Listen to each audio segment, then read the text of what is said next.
My name is Brian Fleischer, or Brian Ni Amu Fleischer. I'm from Accra, Ghana, and yeah, what's the last one? Your undergrad institution? Oh, I just completed from Stanford University.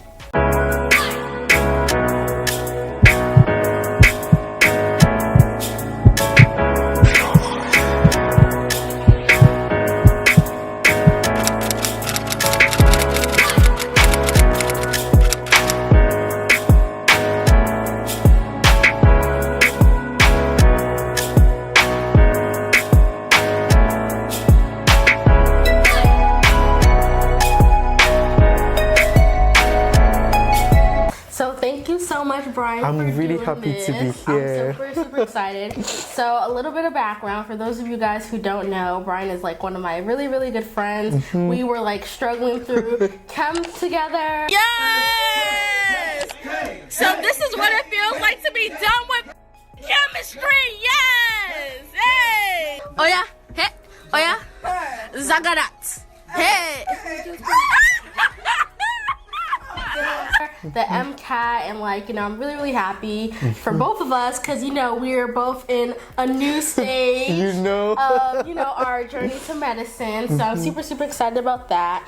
And Brian has graciously agreed to share his journey with you guys because I feel like it's important for us to not just hear my perspective, but other people's perspective as well, right? Because everyone is different. I kind of want to know, why did you want to go into medicine? Okay, mine, there's a specific story that got me into health. And then there's another one that sort of like brought me to medicine. So typically when I tell the story, I like to tell both parts. And so I got interested in health in 2010. I think I was 13 years old then, just in my freshman year, getting to my sophomore year of high school, when my grandfather fell ill. And I mean, my family, typically we don't get ill. I'm grateful to God for like giving us good immunity, but I think it was one of my first clinical experiences in general, just one of my first experiences being in the hospital.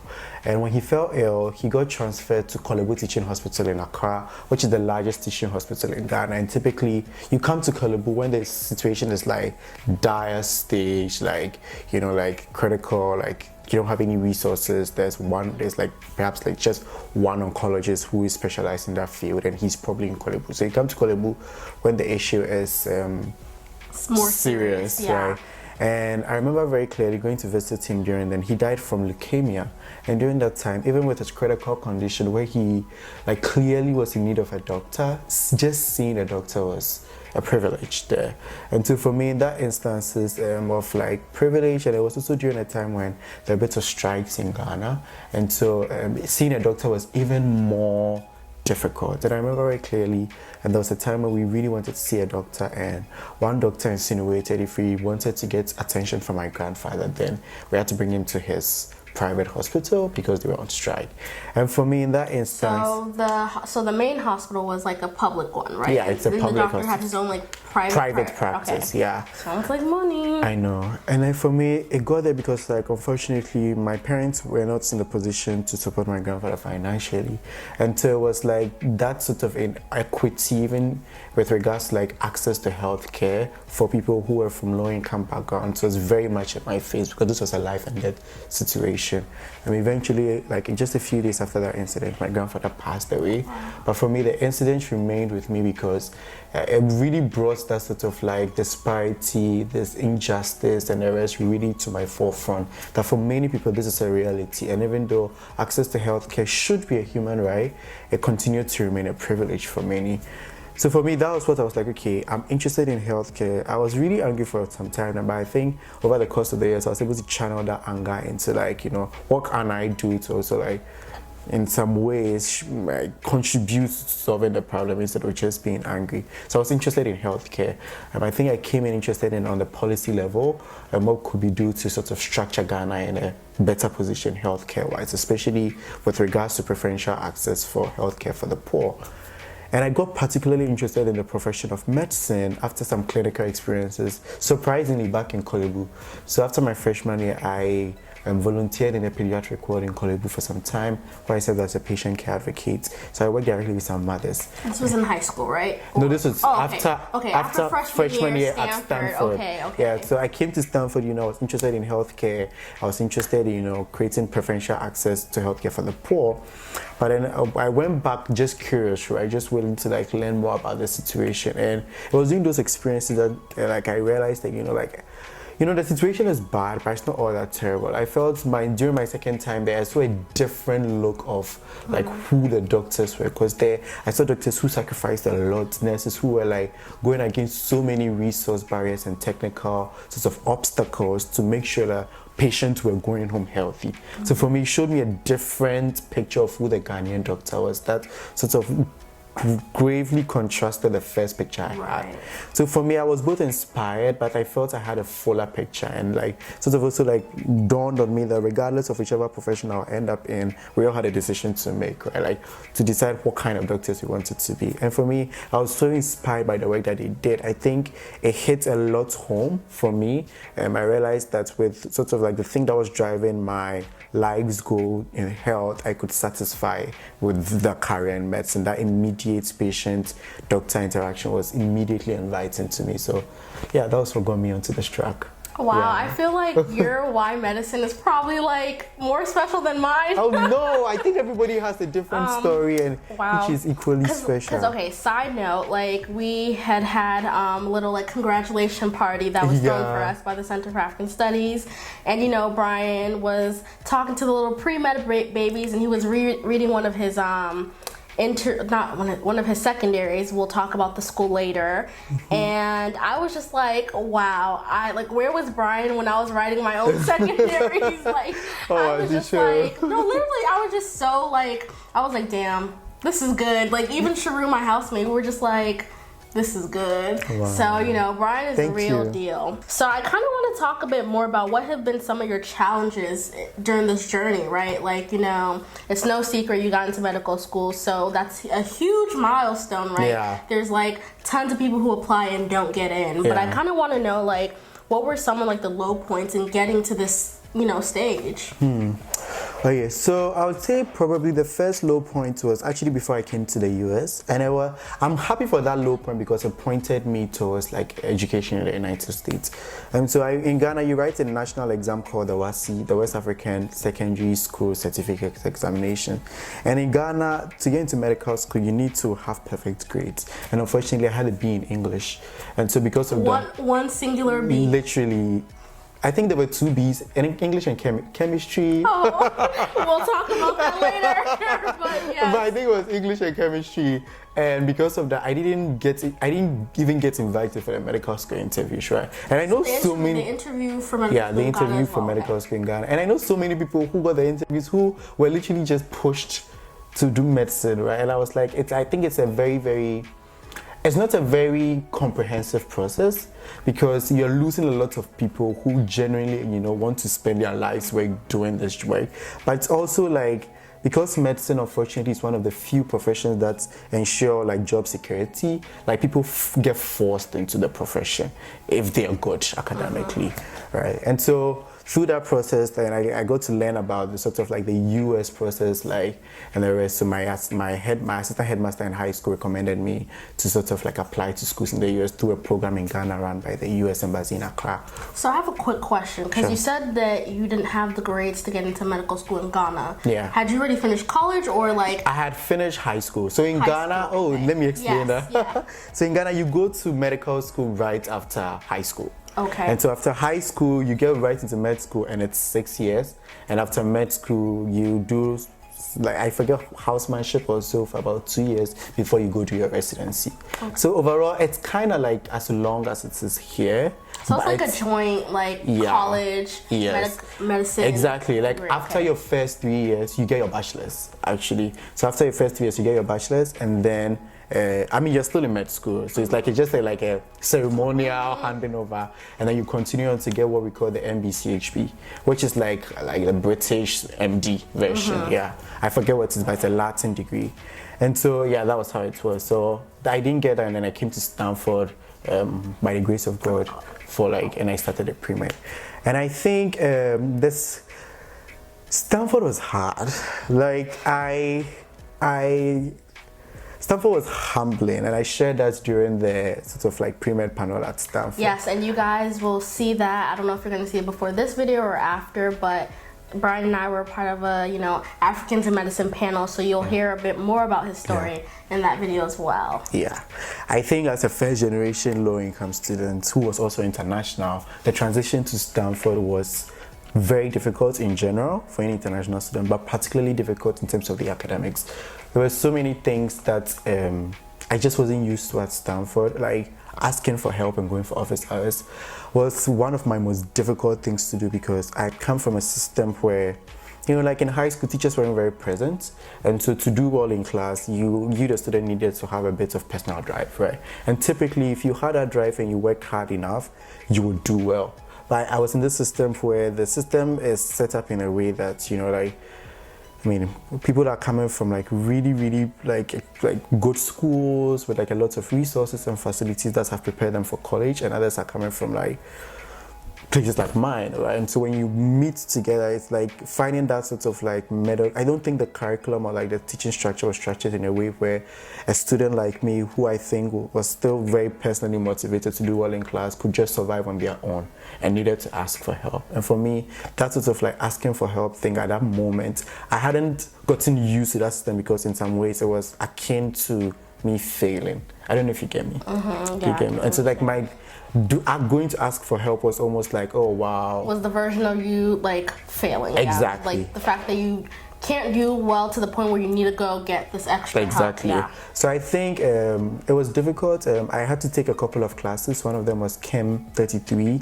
That was a low point for me, because I had withdrawn from the class, but I stayed in the class just so I was like, okay, I'm taking this class without the pressure, and like just seeing if I can enjoy it, right? And I was taking the class again, and I was still struggling, and I was still, because like I was having difficulty asking for help, not just from teachers, but even from some of my friends. So I'd say that was a low point for me. Eventually, I ended the class with I call it a miracle that I survived the class, but that's just to speak to the point that I feel like in a lot of these large elite institutions, I can speak only about Stanford, but I feel there's so much more to be done in terms of like assisting, students from like underprivileged communities or communities that do not have educational programs that prepare students for the level of rigor in colleges to survive and to thrive well. But I think finding friends, like I don't know if that's going to be the next question. The next question is highlights. Oh, okay, highlights. Okay, so many. I think one of the highlights was. Do you remember the exam? I think it was Chem 35. Like before one of the midterms. Just to give you a context, I don't know if you find the video. I really hope you can add it. But the prayer session we had outside of the. I know what you're talking about, but I don't think we recorded it. No, I think somebody has the video. Okay, so it's between one of us. Yeah, we'll find it. We'll find it. We'll find the video. I'll put it into this video. But for me, I look back. So basically, just for context, we were about to take a midterm session, right? We were about like 5 or 6 in the class. We were pretty big because we were we pretty big, yeah. And like we had come together, and we like just before the midterm, we had just gathered ourselves outside and we started praying. And it was like a very Nigerian, Ghanaian sort of like prayer session. I remember people who walking into the classroom and looking at us like, what do these people think they are doing? We were praying for a good grade. That's what we were doing. But for me, I think that's one of the highlights because of the beauty of that sort of camaraderie and friendship and studying together, right? Like I look back to those experiences and I'm like, at that moment, I really did enjoy organic chemistry, right? Not just because I thought the material was great, but because I had a very supportive like backbone of friends who were like, willing to push me, or who were willing to like challenge ourselves, willing to like get me out of my shell of like asking for help, going to office hours together, working on P-sets together, like doing things ahead of like class, sitting right in front of class every single lecture. It was like this one table of black kids, and then like right in front of class, and it's like we were asking all the questions. The professors knew us by names. It was like like I look back to that. We were not playing, y'all. We were, because like I think we came to a point where we were like, we're tired of failure. We're tired of a system that's not catered to us. We are going to make the system work, even if it means we have to be annoying, right? And being defiantly so, I think was very empowering. So I look back to that experience and I was like, and that we did really well. Yes. Like I think that was one of my first A's in chemistry. So we did really well in that class, and I look back It was to that. my first A in chemistry too. I think it was. Yeah, it was. So I look back to that experience and I'm like, like that was beauty, and I'm really hoping medical school find such a community too. And I think if we are in the same city, if we are, we can have that like African general support, definitely, right? We'll be in different, of course, like, and I even if we don't end up in the same city, I know that sort of like support system will continue, like going through everything together. Yeah, so definitely that was one of the highlights. I think another one was maybe studying for the MCATs. Like it was a difficult exam for me. It was a highlight. Yeah, it was a highlight because I think it was I remember the night I came here, like this very building, right? And I spoke to Auntie Seun. I call Auntie Shosho. So I spoke to Auntie Shosho about like how I study for the MCAT and how I like taking a lot of notes, right? Oh, I remember. And it was like I was jotting down every single thing I didn't know. And she's like, Brian, no, you need to force yourself to not write everything down, because what you're doing is like you're writing so much you get overwhelmed, you're not able to. Your notes are not basically helpful, right? Like the point of the notes is to like jot down things you absolutely do not know to review them later. Most of the things you already know, but you just feel you don't know. So like she came up with this sort of like one note system. Yeah. And I would like to and because one of my biggest problems in study for the MCAT was how slow my context review was going.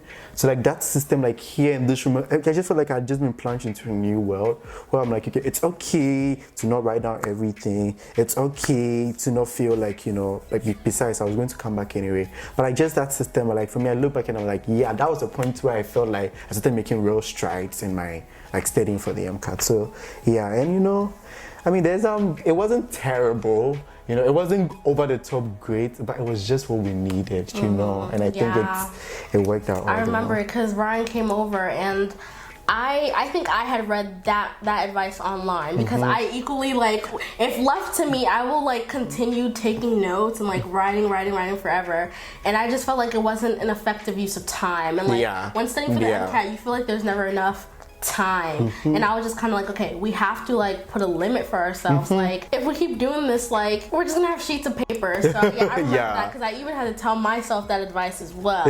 I want to know what interests do you have outside of medicine? Because I think one thing that I've been thinking a lot about, and I'm working on this, and I feel like I want to make sure I continue this, is I don't want to be defined by just being pre-med or by just being in medicine, right? Because what happens when I'm not working, what happens during my free time, I want to be able to develop other things and have other interests outside of medicine. So I wanted to hear what are some things that make you happy? There are 3 things that all my friends know about me that I think is immediately I know I cannot compromise in medical school, so I'm going to list them in order.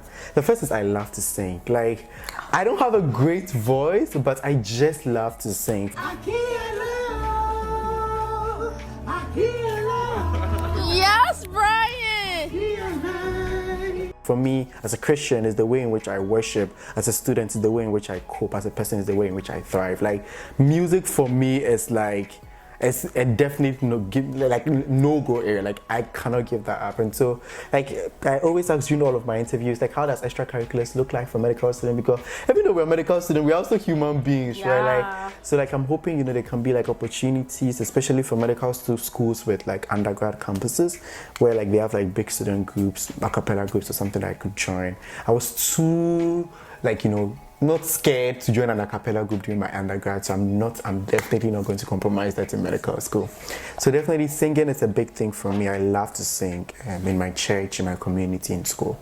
The second thing I really love to do is sharing stories. I think it's an interest I got into and took seriously relatively later in my life. I've always loved to tell stories. When I was a child, I used to write stories. I've written a couple of like unpublished like pieces, but like I remember one time I walked into class where we both work at Stanford, and you know, like I was like, I just had a story. I think it's great. Great story. I wish like I'm sure you may have videos of his plays. He wrote plays for the cultural show. Yeah. You guys, these were the highlights of the last 2 cultural shows. The highlights, seriously. Yeah, and like for me, like after I told the story, you know, people were like, Brian, you know, you should make that into a play. I remember you even told me that, right? I was like, 'cause it ended with, I like this girl in particular. And I was like, Yes, I remember. and I was like, and I ended with some particular to end the story sort of thing. People were like, you know, you should convey that. And I think that process is probably one of the highlights of my Stanford experiences, actually, because it was so nice to see something that, I always knew I loved, sort of like bearing fruit and like bringing people together, sort of like, you know, explore different narratives of culture, lineages, and also just like shifting the narrative of like Africa, what like African stories look like on campus, coming from students' perspective. And I think the third one is the one I've known the longest in my life, which is teaching. Up until I was thinking that education, yeah. Up until I was 13 years old, I was convinced I wanted to be a teacher. Even though my mom used to say, you know, you're going to be a doctor. You know, my African parents, when they give birth to you, like this one is a doctor, this one is a lawyer, engineer. All disgrace to the family.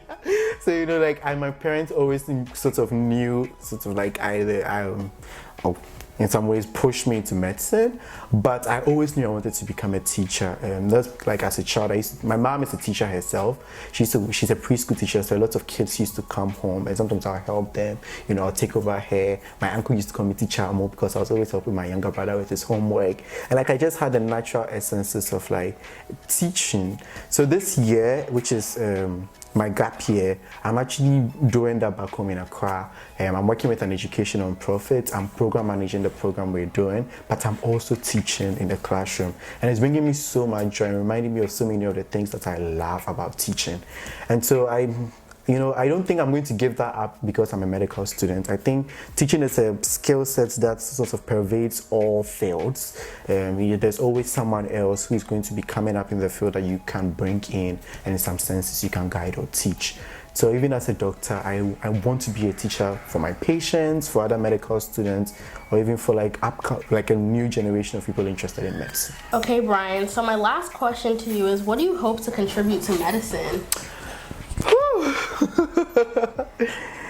What do I hope to contribute to medicine? Okay, for me, in some space, like before coming to the United States, almost all the doctors I saw were black. However, there were very few of them in general, because in Ghana the doctors to patient ratio, like I said, is dangerously low. So for me, at the forefront, I want to be in a position where I can bring up more doctors who look like me. Because I spoke about this during one of my medical school interviews, but when I was doing a lot of my shadowing at Stanford, I rarely met black doctors, right? Like your projects, like Black Women in Medicine, like I don't think I ever saw one until I saw your video. You get me? And so overall, I want a situation where, you know, like, because, you know, it makes more sense when the patients, or it doesn't make more sense, but typically we see better outcomes when patients are served by doctors or physicians who look like them, who can relate to a couple of their experiences. So overall, just by existing in this space and by helping others exist in that space, I hope to sort of like inspire us to feel like that's a space they can also enter. But overall, in terms of like global health in Ghana, like healthcare in Ghana, I hope that my MD will give me a platform to be able to enact a lot of structural changes, both structural but also in terms of like ethical changes in medicine. One of our biggest problems in the medical field in Ghana is ethics, right? Like code of ethics in terms of medicine is very lax. Like I said, in the situation where the doctor, you know, like what he said, there's an argument about, you know, can a doctor serve a patient when they themselves are not, you know, like financially well enough to cater for themselves. So there's a conversation we can have. But in the instance, the way in which it was said and the rest, I reduced all that my grandfather was, grandfather, public servant, you know, the man who worked really hard for his family, to just another patient who couldn't bother the doctor. Do you get me? For me, I think that had so much impact on me and my family. Do you understand? And so I want a position where we can begin to have a lot of conversations about like what ethics looks like in medicine. I recently watched a piece by BBC Africa and I on a sort of like healthcare system in Uganda, and there was a lot of corruption in the field with a lot of medical high ups in the health industry, Ministry of Health, but also a lot of doctors who connive to, like, you know, redirect a lot of vaccines for personal gain and the rest. And for me, it was very disheartening, right? Because I think it's a profession that above all else seeks to improve the human condition, and having people misuse the platform that the field gives them for personal gains, I think is starkly contrasting to the very ethos of what it means to become a doctor. So in some cases, I hope that my platform will give me the space to enact structural changes, but also have conversations about ethics in medicine. Yeah, but I'm really hoping to discover more about what exactly I want to contribute to the profession and the skill and the arts of medicine, cures, different procedures, you know, throughout this journey. And it's not something I am scared about not knowing now, because I know I have a whole long journey ahead of me to discover that. Yeah. Okay, thank you so much, Brian, for sharing this with me. I know it's going to help a lot of students hearing this, and I think this is a great thing that we are doing, and I can't wait to follow up and hear more about what Brian's up to. Thank you.